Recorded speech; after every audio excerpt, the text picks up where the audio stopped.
দোকান থেকে বাড়িতে গেলাম, চাইলাম ভাত, দিয়ে দিল কি এগুলা। আরে ভাই রে ভাই, আমি তো এগুলো আমার জীবনে খাই নাই কখনো। এটা নাম কি তাও আমি জানি না। নাম একবার বলছে, এটা কি নাম বকরচক্কর, আমার নাম মনেও আসে না। আপনারা কেউ যদি জানেন তাহলে জানাবেন। এটা কেমন জানি মুরগি মাংস আরও কী কী দিয়ে ব্লেন্ডার করে তারপর রুটির মতো বানিয়ে এটা দিয়ে ভাপা পিঠার মতো সিদ্ধ করে সস, কেমন জানি সস, এটা আমি নিজে জানি না। খাইলাম, তবে খারাপ না, ভালোই স্বাস্থ্যসম্মত খাবার। আপনারা যদি কেউ খেয়ে থাকেন তাহলে অবশ্যই জানাবেন। তবে আমি খেলাম, আমার কাছে ভালোই লাগলো। আমার কাছে মোটামুটি ভালোই লাগলো।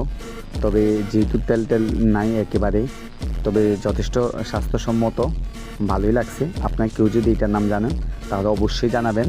আর খেয়ে থাকলেও জানাবেন যে কেমন লাগে। এটার নামটা আসলেই আমার মনে নাই, বলছিল আমাকে নাম কি আমি জানি না, বক্করচক্কর না কি জানি, যাই হোক কি জানি এটার নাম, আপনারা জানাবেন।